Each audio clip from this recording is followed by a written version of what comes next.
देखिए 91 की बात हम करेंगे बाद में। और तो अभी अगर क्वेश्चन आ गया, अरे कौन आ जाए, वो कुत्ते का बच्चा कहता है देश तोड़ने का काम करता है बेधर्मी, उसका नाम नहीं लेंगे।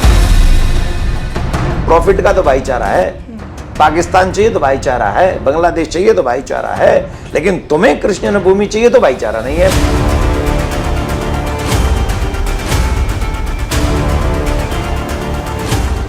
प्रभु राम के बाद कृष्ण की आई बारी। 5 दिनों का अल्टीमेटम हुआ खत्म। एक्शन में आए श्री देवकीनंदन ठाकुर महाराज। ओवैसी के नाम पर आया गुस्सा। भाईचारे के नाम पर दिखाया सच का आईना। सब्र का बांध टूटा, अब छिड़ेगा रण। अब क्या मथुरा में दिखेगी बाबरी विध्वंस जैसी तस्वीर?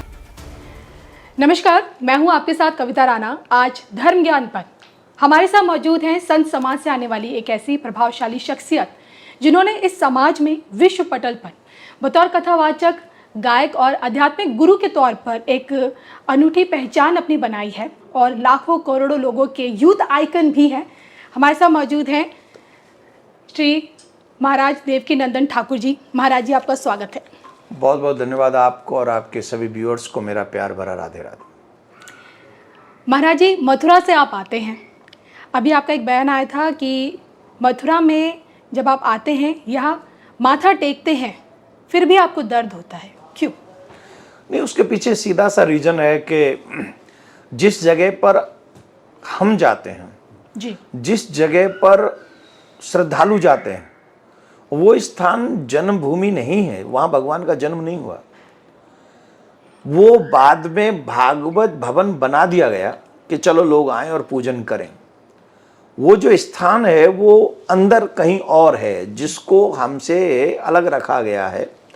और हमको ये लगता है कि जब हम प्रणाम करते हैं तो उस स्थान को, हमारे यहाँ कहते हैं जन्नी जन्मभूमस्य स्वर्गादपि गरीयसी।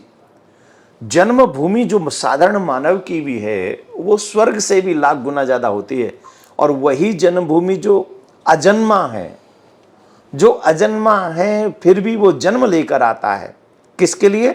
हम सब ब्रजवासियों के लिए, हम सब भक्तों के लिए, साधु संतों के लिए, सनातनियों के लिए वो जन्म लेकर आता है। और उसी की जन्मभूमि पर आक्रमण करता है औरंगजेब। औरंगजेब ने ऐसा आक्रमण किया है कि सनातनियों की अस्मिता को तोड़ा है उसने। आत्मा को तोड़ने का जो हो सकता था, जितना आदमी क्रूर होता है ना, उसकी भी सीमाओं को लांघते हुए वो उसने ऐसा दुष्कर्म किया जी। तो वहां जो जन्मभूमि है, जहां भगवान का जन्म हुआ है, वो प्रॉपर प्लेस नहीं है। और हम चाहते हैं कि हम प्रॉपर प्लेस में जाएं और वहां पूजन करें, वहां हम सर झुकाएं, माथा टेकें। वो हमें नहीं मिल रहा है, इसलिए हमें दुख होता है। हाल ही में आपने इसी को लेकर जो कृष्ण जन्मभूमि का विवाद है, दशकों पुराना है, हाल ही में आपने जो ऐलान किया है आंदोलन करेंगे, सड़कों पर उतरेंगे, जो आपने 5 दिनों का अल्टीमेटम दिया है, उसको लेकर आप क्या कहेंगे? देखिए, अभी 5 दिन कल पूरे हो गए। मैंने जो टाइम दिया था उनको कि 20 अप्रैल से लेके 25 अप्रैल तक का वो टाइम था, वो टाइम कंप्लीट हो चुका है। आज हम लोग और आप जो चर्चा कर रहे हैं वो 26 अप्रैल है जी। तो जब हम 26 अप्रैल को बात कर रहे हैं तो भाईचारे के लिए वो टाइम दिया था। वो अल्टीमेटम मीन्स नहीं, मीडिया वालों ने उसे अल्टीमेटम कह दिया। मैं तो अपने भाइयों को कह रहा था कि जो वो टीवी चैनलों पे आप देखते होंगे, बहुत सारी डिबेट्स होती हैं, उनमें दो इधर के बैठ जाते और भाईचारा भाईचारा भाईचारा गाना गाते, भाईचारा ये मेरा भाईचारा, ये तेरा भाईचारा। और हकीकत में भाईचारा हमने देख लिया, कहाँ है भाईचारा? कोई भाईचारा नहीं है। एक मुस्लिम धर्मगुरु ने, किसी ने भी ये नहीं कहा कि ये लोग जो है धर्मगुरु, सनातनी धर्मगुरु जो बात उठा रहे हैं वो सही है और हमें इनके साथ खड़ा होना चाहिए और हमें इस हिंदुस्तान का, भारतवर्ष का जो भाईचारा है वो बनाए रखना चाहिए। भाईचारा क्या है? प्रॉफिट का तो भाईचारा है, पाकिस्तान चाहिए तो भाईचारा है, बांग्लादेश चाहिए तो भाईचारा है, लेकिन तुम्हें कृष्ण भूमि चाहिए तो भाईचारा नहीं है। फिर तो नहीं, बहुत पुरानी बात है, ऐसे कैसे करोगे? लेकिन आप जो दावा कर रहे हैं, हाँ। जामा मस्जिद की सीढ़ियों को खोदा जाए, वहां से ठाकुर जी को के मिलने की जो आप बात कर रहे हैं, उसमें कितनी सच्चाई है? उसको कैसे मान सकता है दूसरा पक्ष? देखिए, क्यों नहीं मानेगा? तथ्यों को तो मानेगा, प्रमाण को तो मानेगा, इतिहास को तो मानेगा जी। इस बात को आप इग्नोर कर सकती हैं क्या कि औरंगजेब ने मंदिर तोड़े? कोई इग्नोर करेगा इसे? नहीं। वो कोई एक आध इतिहासकार उन्हीं का आ जाए कि नहीं नहीं नहीं, उसने नहीं तोड़े।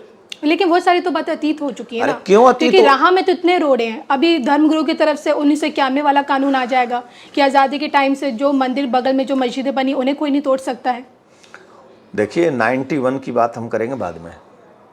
और ओवैसी अभी अगर साहब फिर दोबारा आ जाएंगे। क्वेश्चन आ गया, अरे कौन आ जाएगा? ओवैसी जी आ जाएंगे। कौन है वो? कौन है वो? जो मुस्लिमों के, कौन है वो? अपने को आप मसीहा मानते हैं। कौन सा मसीहा है? कानून वो देश तोड़ने का काम करता है बेधर्मी, उसका नाम नहीं लेंगे हम। जी। देश तोड़ने का बात करता है। हमसे कहते हो भाईचारे का खतरा है, असली खतरा तो वो है।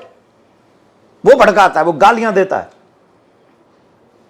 वो कुत्ते का बच्चा कहता है। 100 करोड़ लोगों के किसी अंश को वो क्या बोलता है? वो कैसे हो सकता है मसीहा किसी भी धर्म का जो भड़काऊ भाषण देता हो? वो ऐसा हो सकता है? कह रहे उसकी बात हम नहीं करेंगे, वो आदमी ठीक नहीं है। हम जो बात कह रहे हैं, हम कहां थे? हम तो आपने उसका नाम लिया, हम आपने भड़का कहा कि दिया। आप तथ्यों के साथ हाँ, दावा कर रहे हम हैं। तथ्यों की बात कर रहे हैं, हम ऐसे ही नहीं बोल रहे हैं। देखिए हम जो बात कर रहे हैं, हम अपने प्रमाण की बात कर रहे हैं, हम कोई ऐसे बात नहीं कर रहे हैं। मैसरे आलमगिरी ये किताब है, ये किताब लिखी है औरंगजेब के संग रहने वाले व्यक्ति ने। ये मैंने और आपने नहीं लिखी, किसी हिंदू ने नहीं लिखी, किसी क्रिश्चियन ने नहीं लिखी। ये मैसरे आलमगिरी एक बुक है जो औरंगजेब के संग में महानुभाव रहते थे, उन्होंने, वो भी मुस्लिम थे, उन्होंने इसको लिखा। उसका सरनेम है खान।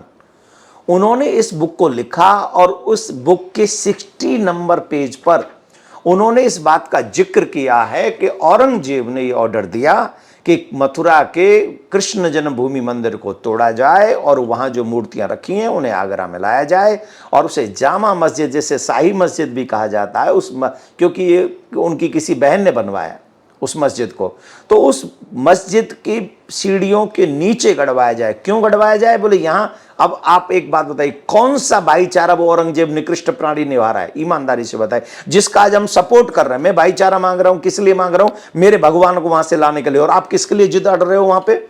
आपने क्यों, किसी मुस्लिम धर्मगुरु ने नहीं कहा कि हिंदुओं के साथ ये बुरा हुआ है, ये व्यवहार गलत हुआ है? एक तो ये मैंने आलमगिरी, मुशायरे आलमगिरी किताब बताई आपको। दूसरे औरंगजेब का प्रतीकवाद, ये फ्रांस के एक पत्रकार हैं, उन्होंने भी इस किताब को लिखा है, गोटियर करके। उन्होंने भी इसका जिक्र पूरा किया। उन्होंने तो वो सारे औरंगजेब के फतवे, जो फतवे उसने जारी किए हैं, वो सारे फतवे इस किताब में हैं। और वो मस्जिद का सीढ़ी का चित्र इसमें है, सीढ़ियों का पूरी मस्जिद का नाम है। तो इतने प्रूफ होने के बाद भी अगर हम भारत में भाईचारे की बात को तोड़ना चाहते हैं और भाईचारा निभाना नहीं चाहते हैं, और 100 करोड़ जो लोग हैं उनको हम डैमेज करना चाहते हैं, न सिर्फ उनको डैमेज करना चाहते हैं, अपितु उनकी भावना को डैमेज करना चाहते हैं, उनकी अस्मिता को, उनकी धार्मिक भावनाओं को सीढ़ियों के नीचे गाड़ दिया गया। और हम चुप बैठ के 100 करोड़ लोग काहे की याचना कर रहे हैं कि हमारा भगवान हमको दे दो जी। हमारा भगवान। हम इसमें नुकसान किस? हमारा भगवान अगर हमारी भावनाओं के साथ तुम्हारी कोई भावना नहीं है तो काहे का भाईचारा? बताइए। बिल्कुल, मैं इस बात को नहीं मानता हूं और भाईचारा निभाने का समय खत्म हो चुका है। उन्होंने कोई भाईचारा हमारे साथ नहीं निभाया।